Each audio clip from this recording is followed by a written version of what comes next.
Good afternoon, baseball fans, and welcome back to Dan's Vintage Baseball PC. Do not be fooled by that fancy name. It's just me and some friends talking about baseball cards. And today we're going to talk about the baseball cards and autographs of the Swinging A's. The Swinging A's were the Oakland A's from 1971 to 75 when they won 5 consecutive division titles. The A's, as we know, started out in Philadelphia, moved to Kansas City, were purchased by Charles O. Finley in 1960. Charles Finley moved the team to Oakland in 1968, and with the help of some young players, Reggie Jackson, Sal Bando, Joe Rudy, Raleigh Fingers, the whole group, all those guys sort of coming of age at the same time, they started to contend in 69 and 70. 71, the team won 101 games, won the Western Division title, but went into the playoffs and were swept by the much more experienced Baltimore Orioles, who would then appear in their third consecutive World Series. But the 72 A's had some experience behind them, and they became the division winners again. They won, I think, 93 games that year. Went 5 games against the more experienced Tigers and won Game 5 in Detroit, a game in which Reggie Jackson broke his ankle, sliding into home on a double steal. They played the 1972 World Series against the Big Red Machine. And in one of the most hotly contested World Series ever, the 1972 World Series went 7 games, and they won the last game in Riverfront Stadium by 1 run. So the 72 A's became the first World Series champion for that franchise in decades. They repeated in 73, beat the Mets in 7 games after trailing 3 games to 2. 74, they won the division again and defeated the Dodgers pretty easily in 5 games. 75 team won 98 games, but had lost Catfish Hunter to free agency, and Dick Williams, who had been the manager from 71 to 73, wasn't the manager in 74 or 75. They were swept by the Red Sox in 3 games. And the 76 A's didn't have Reggie Jackson or Ken Holtzman or, of course, Catfish, and a bunch of other guys had moved on. They were a competitive team. They were in the race until the last week of the season. They lost a game to Larry Gore in the last week and were eliminated. So that was pretty much the end of the Swinging A's dynasty. My guest today has been a guest before. We did the 61 Yankee show a few months ago. Mike, the sports history collector, has one of the greatest collections of autographed cards and memorabilia that I have ever seen. And he is always a great guest. He's been on my live streams. And so I'm happy to bring back on Mike. How are you, sir? I'm doing good, Dan. How are you doing? Thanks for having me on. Yeah, great to have you on. I know we've been talking about doing this show for a while, and now it's finally come together, and I'm really excited about it. So, Yeah, go ahead. I was going to say, listening to your introduction, those A's teams, they were. I mean, I know it's hard to say they were underrated, but because they did win 3 World Series in a row. But when you take a team that loses the players they lost in 76 when they didn't make it, and they still won 87 games Yeah. Yeah. and came in second in the division. That's pretty impressive. Yeah, we'll go through it. It was a topsy-turvy kind of thing. There were a lot of player moves. There was the core, but the core group was always fighting amongst themselves, fighting with the owner. There was that incident with Mike Andrews in the 73 World Series. There's a whole bunch of stuff that was a drama. And it was Reggie Jackson. Reggie Jackson kind of drama followed him around that point in his career. But all these other guys, I mean, Rudy Fingers, Bando, these are pretty solid guys, but they just they were pretty tortured by the ownership. And of course, it was a changing world and a changing game. And they sort of became like the new guys with long hair and mustaches and, kind of, free thinkers, so to speak. And when they went to the World Series against the Reds, it was called the Hairs against the Squares. I remember that. That was Anyway, so let's start on the slides as we generally do. We start with my cards, and these aren't autographed, but these are the first two cards in Reggie Jackson's career. In the flagship, it's the 69 rookie and the 70. I'm sort of gradually working on a Reggie Jackson PC, so I started at the beginning. I got the rookie, and I want to do it all in mid to high grade. So just wanted to show off those beauties again. Those are nice. The 70 card I've never shown on the channel before. It's I got it in a auction like as a lot, and it sort of ended up being kind of free because I sold everything else off out of the lot. So now we begin with the autos. And what we have here is from my 1970 Topps autograph set. These are a mixture of TTM and live signings. Reggie was a live signing in 2019. Rudy was purchased. Everybody else was TTM. And I know you know this. John Blue Moon Odom is a great signer with a beautiful signature. Oops. Yeah, I'm trying to put it on mute. There you go. Yeah. So, and then Vita Blue, who we lost recently, signed that card twice before. I don't know why. I have no idea. Sent it off TTM. I think it was $10. Came back with 2 signatures on it, and then I sent it off later on through Past Pros. Was with the signing agent for Gene Tennis for a while, and then he signed it. Sal Bando, of course, has also passed on. That was a TTM in like 2020. So good stuff there. Oh yeah. Let's go on the next set of A's. Dick Green TTM, Chuck Dobson, same thing. Raleigh Fingers, who signs a lot at shows and stuff, that was a $10 TTM. Rick Monday, I sent it to the Dodgers, and he signed it. Same thing with the other guys. I think, these were all TTMs.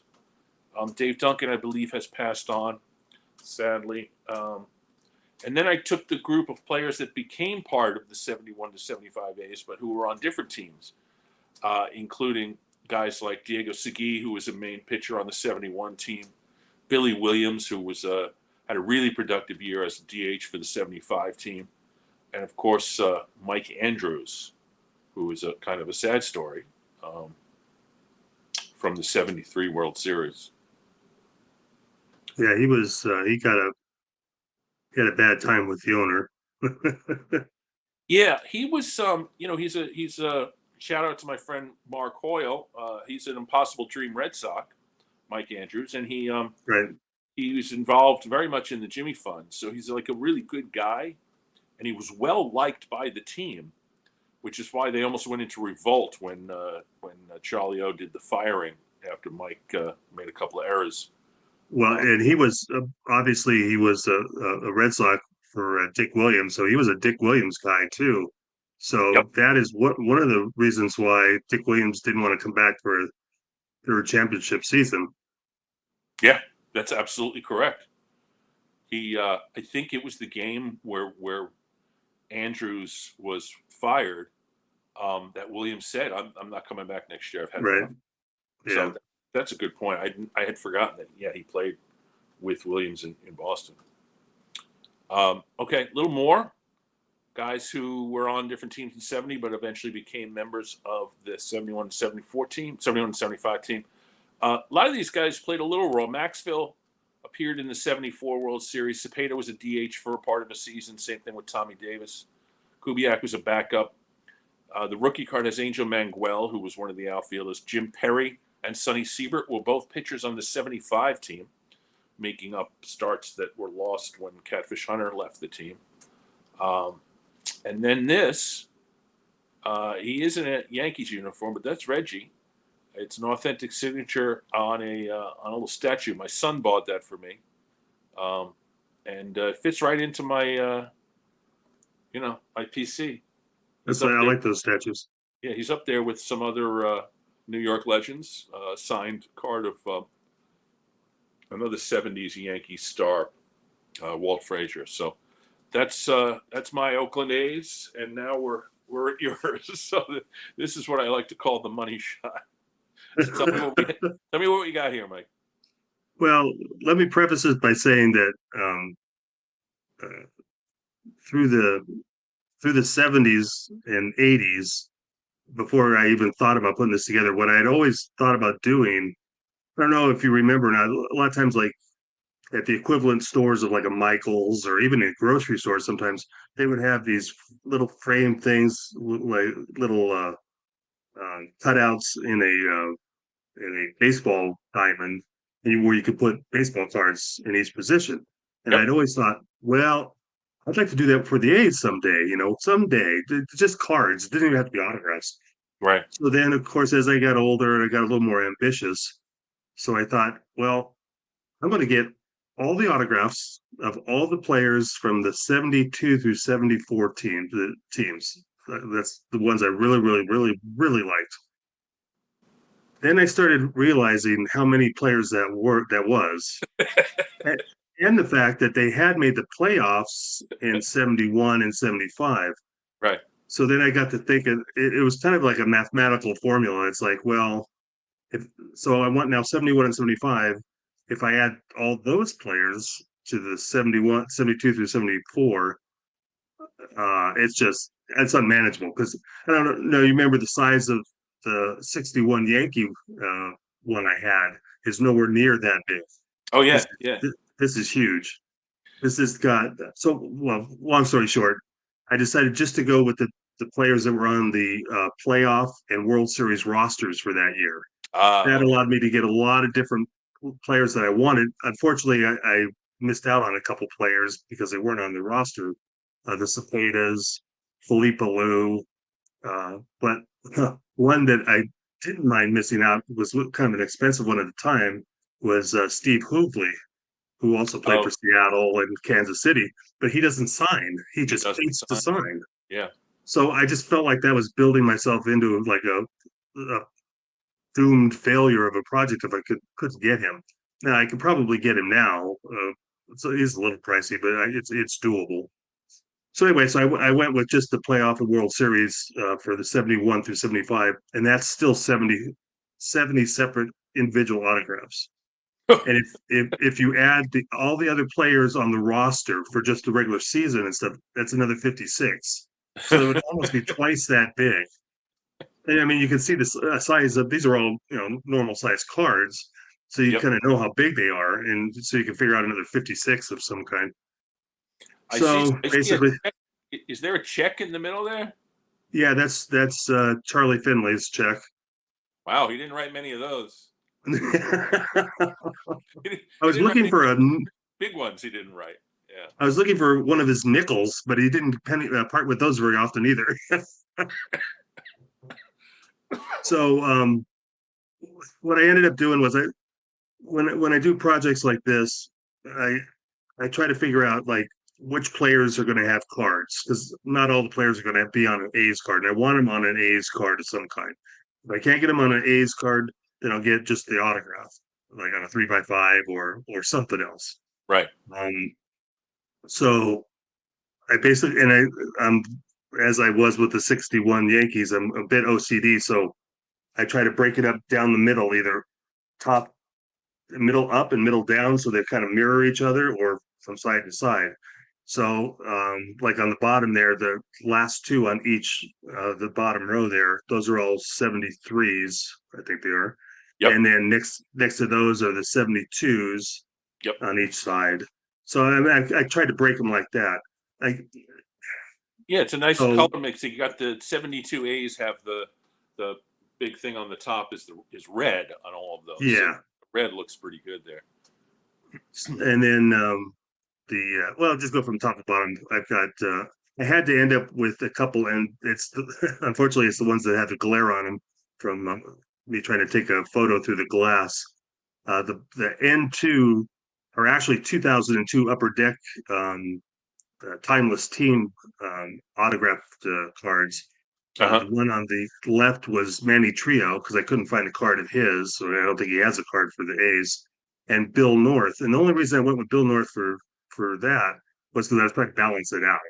Yeah. So the other things up on that top row are the three like envelopes or cachets of just like World Series anniversaries for the three World Series. Uh-huh. And I've got those signed by different players. Campaneris is one, Knowles is another, and I think Rudy's the other one. And then a couple of, I have to look it up. I actually wrote a few notes because I couldn't actually remember. Jerry Adair and Irv Noren, both coaches, Yep. are the 3x5s that are up there. The next row, I didn't even know about these cards when I was starting. It kind of bailed me out a bit. These are the 75 SSPC cards. Yep. Um, I was going to ask. I they, thought those were SSBC cards. yeah, but they had a lot of players that I either couldn't get on a card or they were like not until like 78, 79. Sometimes they had cards like that. And then even if I could find those cards, I couldn't necessarily get them autographed. Right. So, I mean, guys like Jim Todd, Sonny Siebert's in there, Stan Bonson, Glenn Abbott, Phil Garner. I don't remember if he actually had a card with the A's or not. And Reggie's in there. It's really nice Reggie signature on that. Stan Bonson, Ted Martinez, Sal Bando, Bobby Winkles, who was a coach, Yep. Campaneris, and Gene Tennis in that row. And like I said, it's like, and sometimes you would get a card, or I would get a card, and I'd say, okay, I'm going to use this for this row, and then it wouldn't work out. So I'd have to get a different card, so it would fit in the row. And when I get down here a couple of rows, is this okay? We do it like this, or do you want to do it a Yeah, different you way? want to go closer? Let's go, because I think you have a closer shot, right? Or you want to go Yeah, back? but it didn't matter. Okay. So the next row are all the 75s. Yep. And but I mean, players like Pat Bork, I think he only had one card. Herb Washington. Washington. I had a hard time finding him. I think I told the story one time in another live stream was that and before the internet, all you had was like word of mouth of Yeah. if players signed or not. And I had always heard that he couldn't be found. No one, he wasn't interested in being found. And that was furthest thing from the truth. I guess he was a pretty decent signer. So Is thankfully, I he, was able to. is he the one who was in Ohio and he had like he was like working with kids or something, and he was I like, think he did work with. He was a millionaire. He made himself into a millionaire. I think he had McDonald's franchises and that's right. all kinds. Yeah, that's right. And he did work with kids and just incredible. And another player like Jesus Alou, I think that's his only A's card there. And then he's still there. And then the 74s, you can only see a couple of them, but the first one that you can see next to Jesus Alou is Horatio Pena. He Uh-huh. was a tough signature because he was I think he was in the Dominican Republic, and excuse me, um, they had to have some private signings with him. They had to find him and then get some Yep. private signings. And I think most of the cards that you see of his are from those private signings. I think Bill Corcoran did it, who's now doing authentication at PSA. I think he's. Hmm. And then the aforementioned Vic Davalio is there as well. Oh, that's right. Yeah, Vic Davalio. I have his. It's funny because I went through my whole 70 binder and I'm pulling out the guys that, oh, this guy played, but I'm missing guys. Like I have a Vic Davalio auto, and there was one other player you mentioned I have an auto of, and I forget it. It's like they had so many people that were recycled through the team It from. was a revolving door. It's amazing, and the DH didn't even come into the league until 1973, so you can't even blame it on the DH for the first 2 years. But No, Mudback, Charlie, like yeah, go ahead. I think Charlie he got antsy, or I don't know what it was, but he would trade players, and Yeah, um, I can't say it didn't work for him, but I think it made for a lot of unrest within the team. yeah. I mean, he kept the core guys. It was the marginal guys that moved. And one of the big trades that actually helped them in '72 was when they traded Monday. Um, for Kenny Holtzman. Oh yeah. Because one of the reasons they didn't do well in the 71 playoffs is because the starter, Chuck Dobson, who had been terrific for years, couldn't pitch in the playoffs because he had hurt his arm, and he hurt his arm to the point where he was never really a factor again. So they didn't have Yeah, any. Diego I had Segura to. actually started one of the games in the 71 playoffs. That's Yeah, I when I was kind of just refreshing my memory here before for today, I was looking at Dobson. I was going, why don't I have Dobson on there? And then so I had to reread that he had hurt his arm, and yeah. then in fact he had surgery after the season, and he was never the same after that. He won. He won. He was 15-5 in 71, and then I don't think he ever won more than a couple of games after that. But yeah, he's not. I don't think he was on the playoff roster because I think he was hurt. Right. Yeah, So that's why you yeah, don't. But like I said, Diego Segura was, a journeyman reliever. Actually, started Game 3. yeah. So they went out and got Holtzman, and Holtzman was the difference. In He's a 72, workhorse. he won a couple of games. I think he won at least one game in the playoffs and one game in the World Series. So let's move. Let's see what we got here. All right, so we're still we're still going here. Oh, we got Blue Moon Odom there on that great in-action shot. And that is the one error, if you want to call it an error. When I went to the framer to put this all together, as I said before, sometimes I had more than one card because it didn't work out. And on the opposite side of this um, is a 73 of Angel Mangual. Right. Yeah, I see it now. Yep. So normally I would have put the 70, just the regular 73 of Blue Moon Oda. But somehow I handed the framer the wrong card, which All actually right. I like this card better, actually, All right. the in action. That does it. We're gonna have to end the show now because of that. I am a failure. Yeah. This this display isn't impressive at all now to me. Anyway, so we got you got 7. Who's that below him? And is that like Thad Bosley or somebody? Oh no, Tommy Harper Tommy Harper. was on the A's. Yep. Wow. See, that's another autograph I could have pulled out. And then next to him, who's the other one? Oh, Cesar That's Tovar. Cesar Tovar. He is a very, and I didn't realize this till well afterwards. He's a very hard autograph to get on that card. In fact, I was offered by people that collect that whole set, been offered some money for that card. I Really? don't know why, and I don't know if that's true, but I just know that I haven't seen another one Well, in it the might years. have to do. When I had Louis Tion sign, I had him sign the 1970 because that's what I collect. But Louis Tion is not happy with signing 1970s Twins cards because that was like the down period in his career. Our career almost ended. So I'm Yeah. thinking Cesar Tovar might be, dude, I made the playoffs with the Twins. I was a key member of the Twins for 2 years. Give me a Twins card. Don't give me a team like the A's where I hardly ever played. Another tough one that I found, I don't think it's the case anymore. Now, realize I was doing this in the early 2000s, or late 1990s and early 2000s. So internet wasn't, was just barely coming on in the early 2000s, right? Was Right, right? right. Yeah. So there wasn't as much to find out there. But I had a hard time finding Claudel Washington. Really? You could find him on Yankee stuff all day long. You could find him on, I think it was Braves stuff Right. Yeah. all day long. I had a hard time with the card. I finally did find a card, and now you can find him. So maybe he's loosened up about what he signs, or maybe I don't know, maybe I just was unlucky at the time. Yeah, I saw Claudel. He was on a 76 card, right, with the A's?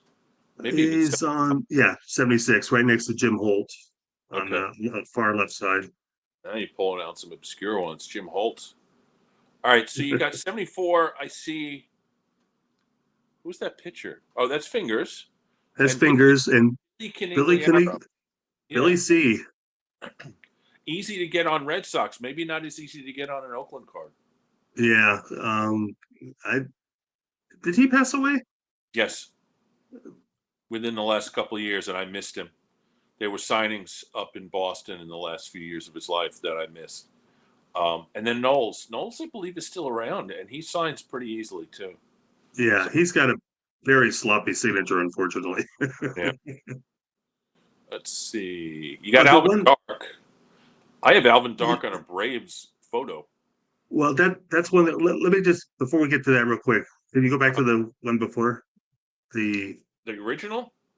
no the one you were just at This one. that Yeah. one. The one on the right in the middle there, the 3x5 is Gonzalo Marquez. He was another very hard one to find. Hmm. Probably one of the more expensive ones actually from all these guys. The funny thing, I've only seen a couple. My buddy's got one. I think I've seen one other. And the funny thing is Jim Stinson, one of the bigger autograph dealers, he just sold one on Friday. And I just thought it was funny because I was thinking, well, yeah, you just can't find one. And Yeah. one popped up. And there But it is. yeah, but he's got a really nice signature. Another one that I think was in the Dominican or uh, one of those that was hard to find and didn't do a lot of through the mail stuff. And going back to what you were saying about Al Dark, Yeah. that middle section there, I've got the Finley check, Right. and then Al, I think for some of the coaches and like Al Dark, they Right. had the cards where they were like multiple the manager and multiple coaches on the cards. Right. And it didn't really fit the format, and plus they sign real small, it doesn't look good. But then I found that some of those guys were actually players on the Kansas City A's, or they were coaches, or whatever. So I got the Kansas City version of the A's, and then of course I had to have one and one on each side, and then for which is the There's the yeah 67 West Stock. yeah maybe it's West, it must be West Stock there. Yeah. Um, That's to 67. to to balance it out, it worked out good because then I could put Darren Johnson on there. Darren Johnson has a 74, but it's pretty hard to find it signed. I don't know Yeah. why he didn't. It's kind of a picture. It looks like he's popping the ball up. Maybe he didn't sign it very often. Yeah. I But, forgot to pull out Darren Johnson. Also, I have him on a 70 cards. I and didn't. he was on the 61 Yankees team for a little bit too. So Yeah. Sorry. He has a, is it a 60 or 61 rookie card with the Yankees? he had Or it might be 62, actually. yeah maybe Weird. It's like a drawing kind of card, Darren Johnson. yeah I had to get him on a 3.5 for that project. That's another thing with these multiple projects with the same player. I end up getting the same autograph of the same player, but I have to have multiple ones for the different projects. So, So, all right. So on the right, I'm sorry I took that kind of out of order because it fit. But on the left, you got Catfish, who I don't have. I bid on a Catfish auto in a slab in the 1970 set. Um, I don't remember which auction site it was, but it went for like $200, which really, I'm not willing to spend. Yeah, I guess people who pass away. Who was next to West Stock in the '62 Kansas City A's card? Jerry Lumpy. Oh, Jerry Long. Right. Okay. And then below that is an index card that's cut. Yeah, Bill Posadel. He was another coach. Okay. And then below And that then the is one below that was Vern Horscheit, who was right. also a coach for the Mets when they won the World Series in the 80s. He was a difficult one as well. That's another funny one. Like um, at the time, I couldn't. I spent like 12, 13 years trying to find his autograph, and you could find him on a team bowl, but I could not find him anywhere. This like it was like a postcard, and you kind of see the name on it, and you can see he's obviously in a Baltimore uniform. Right. So I turned it around and just concentrated on the autograph. But now, like for example, I think there's three by fives up on eBay right now, and they're not very expensive, but you just couldn't find them. It's not a real sought after autographed, I guess, unless you're a A's from the '70s collector or a Mets collector. Right. Well, there are plenty of '86 Mets collectors. I can tell you that. Yeah. Um, they show up at all the card shows have '86 Mets at them. Um, so we've got, is that Dick Green flying through the air in that Baseball's Back Sporting News?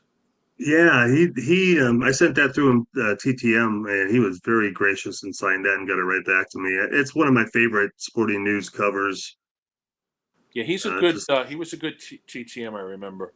Um, I don't think he added anything else in, but it was like it turned around really quickly. yeah, All right, so now we got the balls. yeah. I've got. Um, I was starting to collect some balls as well, and I kind of did not pursue that, but I'm actually going to kind of pick this. This show has kind of got my juices flowing for the A's again, and I'm kind of thinking about, excuse me, about maybe going back and filling in those other players that I did not get on the regular roster. I'm not going to be framing and matting them, but I'll just see if I display them, in certain areas. But right here, it's Tim Cullen from left to right. Tim Cullen, uh, Who I have Daryl on Knowles card. again. Yep. Who's the second one? Daryl Knowles, Yep. Herb Washington, and when I got his signed card, I also got 3 or 8 by 10 photo and the ball because Nice. I'd looked for him for so long. I just got everything I could. Is that Don And Mincher? Don Mincher and then Joe Orland. Don Mincher was mentioned in my Pilots episode because he's was the Pilots' #1 home run hitter and was an All Star until he was replaced because he was hurt. Mincher has a 71 A's card, I believe. Um, Yeah, yeah. and I actually have that one in that display. he played in the 72 World Series. His last at bat as a Major League Baseball player was in the ninth inning of, I believe, Game 5, where he got a base hit to drive in the tying run, and then the person who pinch ran for him ended up scoring the winning run. So Mincher actually ended his career on a very high note with the World Series ring too. Um, so without Mincher, they might not have won the '72 series. And who's the last card? Who's the last ball there? Joel Orland. Oh yeah, pitcher. I don't think I have him, but so I didn't miss him. And here's the great Vita, who of course got off to a 16-1 start in 1971 after having thrown a no hitter in September of '70. Started the '71 All Star game, and we'll get to that a little bit later. Won both the MVP and the Cy Young in 1971, and then didn't get a raise. So, so he held out in early '72, and then had basically a shortened season in '72 without much production.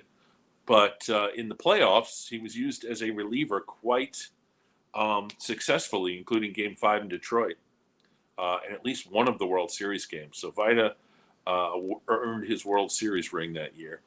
So I think the Sports Illustrated on the left, if I remember correctly from my youth when we had a Sports Illustrated subscription, I think that was taken when he was holding out.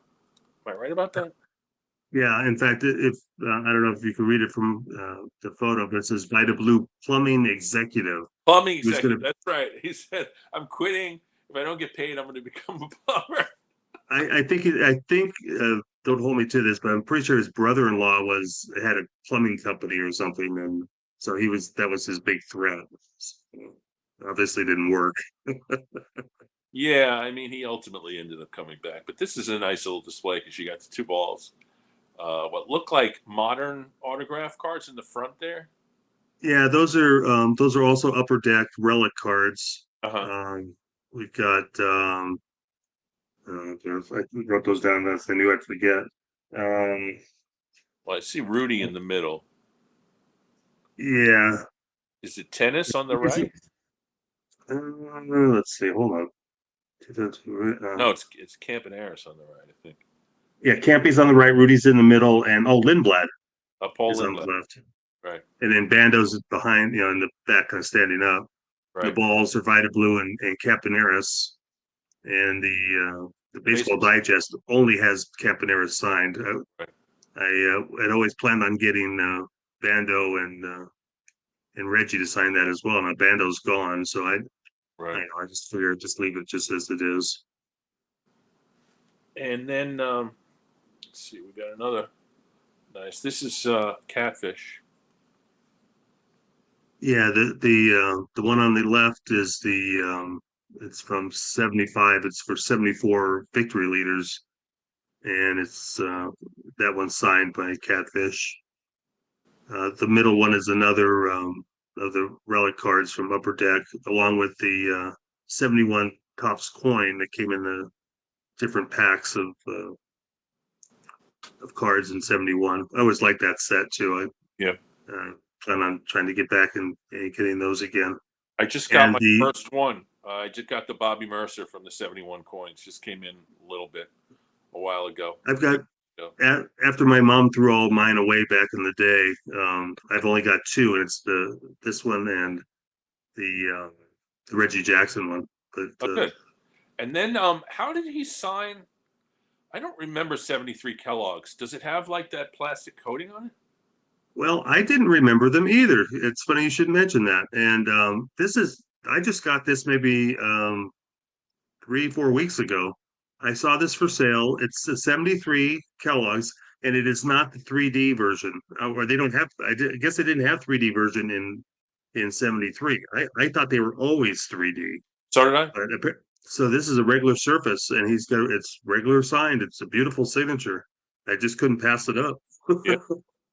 What'd you pay for it? 50. Yeah. You see, I must be looking in the wrong place. Or maybe Catfish didn't sign 70 that much. Oh well. Yeah, you can find them in that range, but there's a lot of sellers that are trying to gouge a bit, but the Yeah. cards or magazines, so they just sit there. They don't sell. So So we got Catfish twice again. yeah, this is Yeah. these are kind of, I guess, what you would call off-brand magazines, but I wanted to get them once I saw they were signed. Yeah, no, they're beautiful because you got one in the home jersey and one in the away jersey, and he's signed, Yeah, and he's got a nice signature. yeah. I much like I do with the 55 Dodgers, magazines, they don't have to be from that particular year, but they have to have the player in the uniform that was Right. on the team. So So there you go. And there's our favorite Reggie. there's Reggie with his 69, his 74 and 75 Sports Illustrated magazines. Now I see And the 75 is signed like on his right shoulder. I don't see where the signature's on. Oh, yeah, there's one in the middle of Super Duper Star. I remember when that was released. And then the there's other one is, like on his hip. Yeah. Okay. yeah, yeah. So when I got Reggie's autograph, it was at something called Pinstripe Pride in New Jersey in 2019. I believe it was the summer of 19. And it's a whole bunch of former Yankees. It was a card show, but it was more of an autograph show. And Mhm. so Reggie was not cheap. He's more expensive now, I know, because Yeah. he was just at the National. But he was not cheap. But I got two cards signed from him, and I'll tell you, I expected from all the reports I'd heard that he was going to be cranky and he was not going to even look at you. And I couldn't have had a different experience from that if you had written it. He was smiling. He was talking to everybody. He's turning around, looked me in the eye, shook my hand, signed the cards, smiling, handing them back to me. I mean, he was like a gracious, just a nice guy. And I really kind of felt like maybe he gets a bad rap because, he's had a very long history of contentious relationships with the press. It made me nervous Yeah. telling shit stories about him. I, I've I've I've met Reggie on many occasions, got many autographs from him, and I will never say he was ever like he wasn't Willie Mays rude by any means. But the first time I got it, he like Mays rolled the ball across the table after he signed it. Oh, He was still playing in those days, so he was a bit cocky. right, right. Um, I did notice as the years have gone by, he really mellowed. I mean, mellowed a lot. Um, I never experienced, like you said, that he was really gregarious and stuff, but he was not rude and he was nice. Yeah. Um, and do you mind telling me how much was the autographs at the National for him? Do you I remember? don't remember. I don't remember. Because I did hear they've gone up. I mean, at one point they were like 90, and that's been a while ago. I Well, got him early on at about 40. I spent $84 for Ozzie Smith for just on the rookie card. The rookie card was not extra, and I spent, I think it was 125 maybe, or no, may have been a little more than that, like 135 for Johnny Bench on the Uh, card. So yeah, those were the two that I got when I was there. But I didn't look into Reggie because he's on the two cards that I needed him to sign. I don't need any more from him at this point. that that's why I have such a I'm leery about going to like the National or anywhere where they have a big like the Hall of Fame show or whatever anymore. Because I know the last time I went to the Hall of Fame show, I was so far behind on getting Hall of Fame autographs. I ended up spending $3,000 just to get my autograph book, like a Hall of Fame book signed, and I still Yeah, needed baseballs signed. yeah, yeah. So I mean, at some point you got to draw the line. And if I go to the National, I'm going to want to get some cards You're and gonna get memorabilia. you're gonna pay the most that you're gonna pay at a place like that. And I just, I was gonna be the National anyway. I had an Ozzie Smith rookie card. I knew when he still needed the Johnny Bench All Star. So those were things that I really kind of needed to get done. So I was willing to pay up a little bit. But there's some others, there's some ways to go about getting autographs. I do check out past pros. There's a group of the St. Louis card shows, whoever runs those, they do a lot of mail-ins, and this like St. Louis players you can get, and guys that have tangential connections to St. Louis, like where I got the Dow Maxville auto. Yeah, There's guys up who do private signings up in Boston. So from show to show, the Philly show has also got a lot of autograph people, and they're not as expensive as the National. Same thing with White Plains. So okay, a couple of great sporting news. yeah. Vida, who The has that? Vita, I think it's 71. Campaneris is actually 69. Wow. Okay. So Vida, the card that he signed twice, he's got that very unique V. So every time I see the autograph on that, from those, I see a very, very cool signature. And Campaneris signs. I think I got him signed TTM. Maybe not even. I think he might have even been free. To be honest with you, I forget. Yeah, he seems pretty good about his signing. Very, yeah, his signature was. It's a little messy, It's pretty but long too. He has to cram it in there. he's got to be close to 80 years old at this point. So Yeah. it's one of those things where. Hold on a second. I got noisemakers over here, please. Thanks. There we go. All right. So we got how many more slides we got? We got three more. So here's more catfish. Yeah, that's the let's see, 72, 74 for Catfish.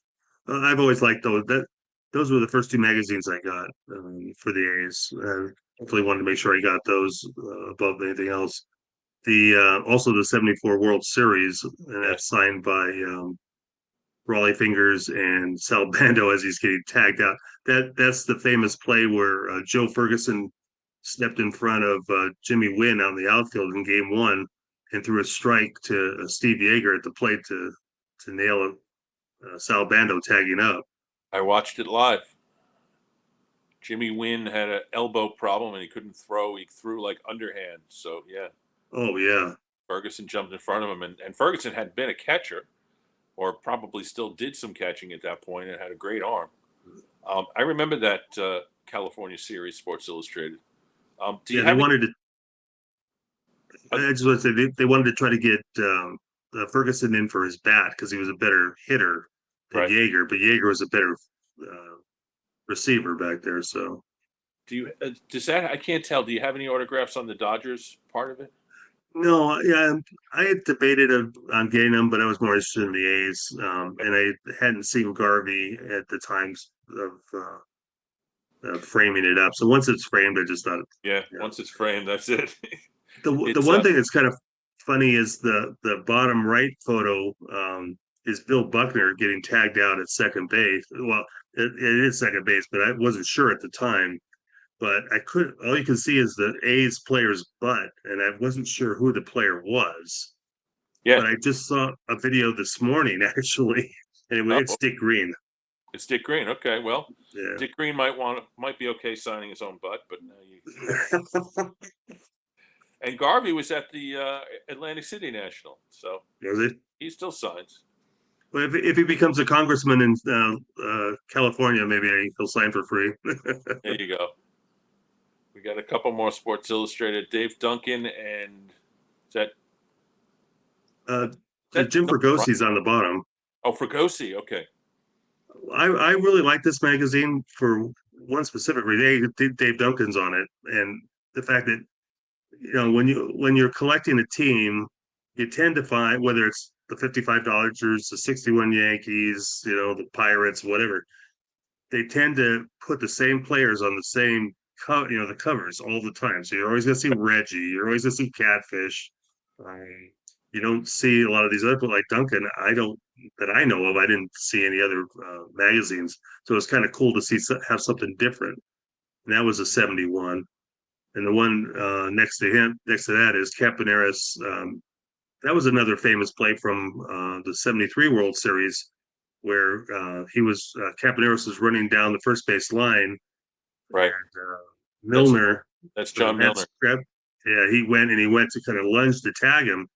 But when Campaneris was running, he was actually running right on the line, and he had room in the lane. So he kind of veered, staying in the lane, and kind of ducked down and slid, and was called safe, which much to the Mets' chagrin. Yeah, I'm sure I've seen Yogi out arguing that. Oh yeah. All right, so here we go. The 1971 All-Star Game, which is one of my greatest early childhood baseball memories, and Oh, me too. it is for you too. So tell me what we have on this table here. We've got from left to right. We've got left to right, front to back. We've got the 71 Reggie Jackson card and his coin from the same set, more or less subset. Um, Going across the front there, there's a ticket stub from the game, Yep, and then the signed Reggie ball, and that's the same ball I just mentioned that he's actually playing days ball that he that rolled rolled across. across. What's above the Behind ticket? above the ticket is just a envelope cachet of Reggie. I got Right, that unsigned, and then he signed that at the Hall of Fame for me, and it was real nice. He actually put the number 9, which he was 9 for the A's. He put that in his loop for the J. A right. lot of times anymore, he just puts 44 no matter what he's signing, but he was Yep, very nice about that. And then next to that, on its right, is a All-Star ballot, yep. an unused ballot. I thought would go well with that. And then across the other side is the All-Star Game program, unsigned. I really would like to get maybe Reggie to sign that, and maybe the ticket as well. So I may break down and do that. And then at the very back is a upper deck. I think that was 2002. It's a relic card, but it's a commemorative relic card of the 71 game. So the 71 game had 8 runs scored in it, I believe. All I runs were think that's scored as a result of home runs. Each one of the home runs, each one of the 5 home runs was hit by a Hall of Famer. And each one of the runs that scored as a result of the home runs were scored by a Hall of Famer. yeah. So if you There go were lineups, they're insane. It's insane the amount of Hall we of were Fame. so we were so spoiled in those days, and probably didn't realize what we were seeing. Yeah, All these players that would eventually be Hall of Famers, 500 home run clubs, 3,000 hit clubs, yeah, 300 wins, 3,000 strikeouts. I mean, they were loaded. yeah. There's a video of that I keep seeing online of the National League lineup coming out of the dugout, and it's Willie Mays.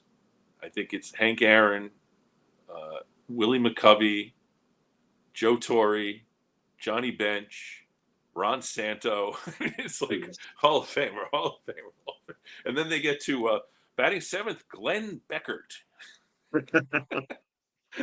And then, people are like, who's Glenn Beckert? I'm like, dude, Glenn Beckert hit 342 that year. He deserved his spot in the All-Star game. So, anyway, Definitely. that's the 71 All-Star game, which I could talk about forever. Maybe we should do a show on the 71 All-Star game. Oh, definitely. Well, we got to, as long as we're talking about it, we just got to quickly mention the fact that Reggie hit one that would have gone out of the stadium and hit the transformer off Yes. Doc Ellis. And that is what really, I, I was aware of the A's, but I hadn't really looked into them because I was 11 years old at the time. So, and no internet. And, so you were, I was mainly a Dodger fan at the time. And we had a lot of Angel games on, but I was really never a big Angel fan. So I didn't see as many A's games.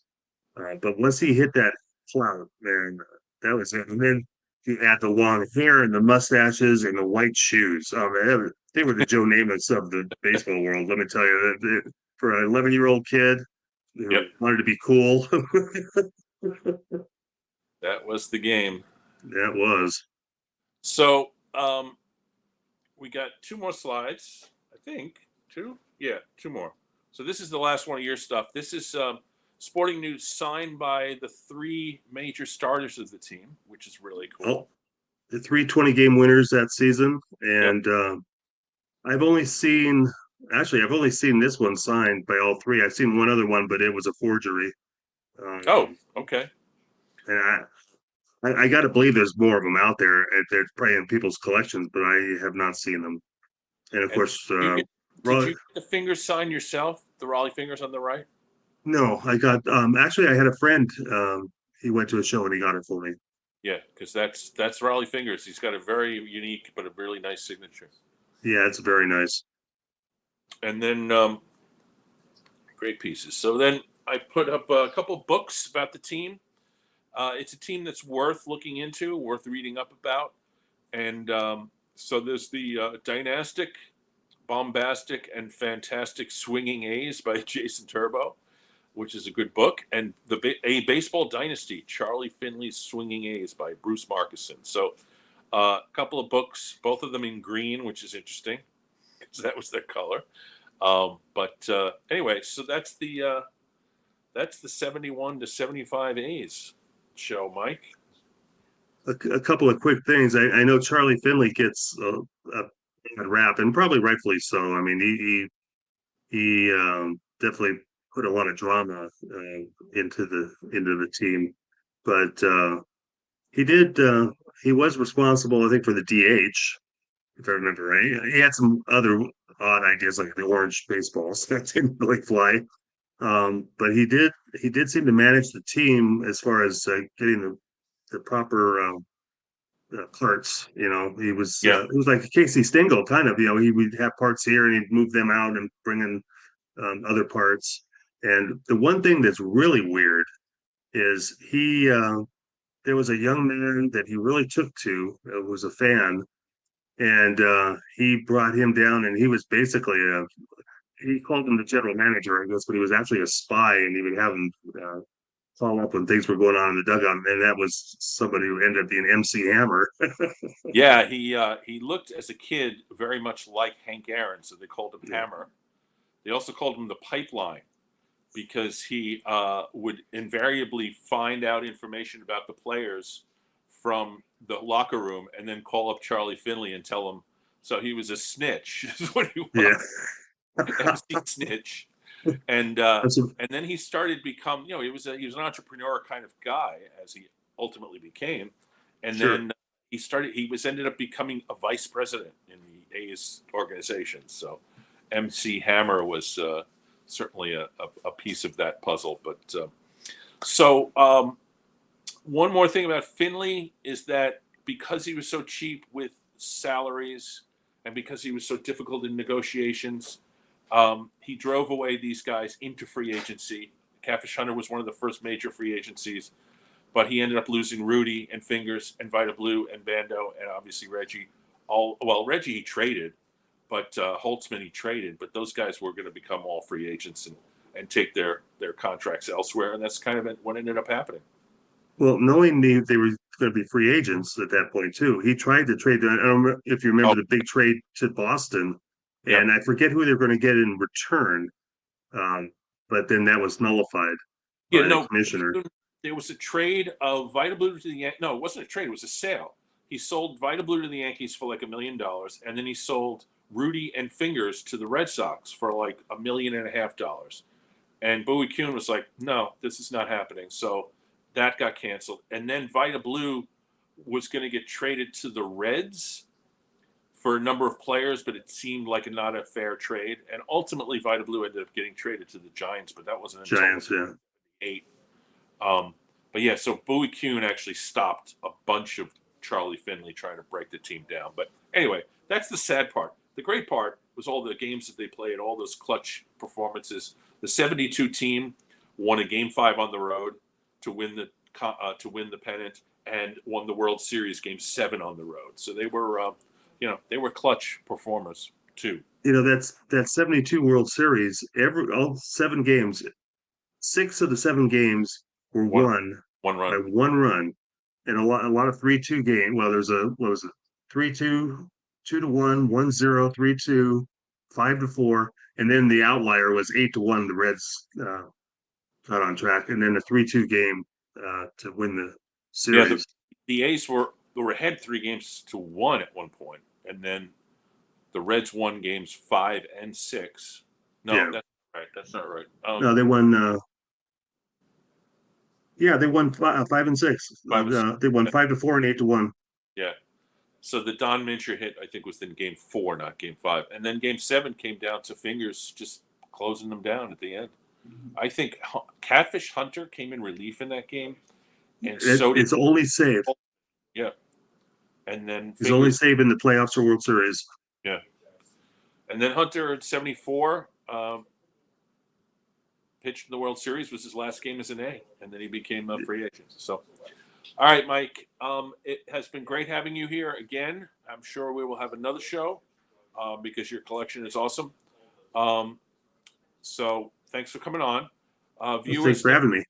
Next week we have the Ernie Banks show, and so we'll continue with more of the super collectors shows as we go on, because the National is over and now it's a lull until I go to Philly in September. So I'm going to be doing a lot of my interview shows, which is what this channel is all about to begin with. And Mike, you're one of my favorite guests, and hopefully you'll be back for another show in the very near future. Viewers, we will see you next week. Thanks, Dan.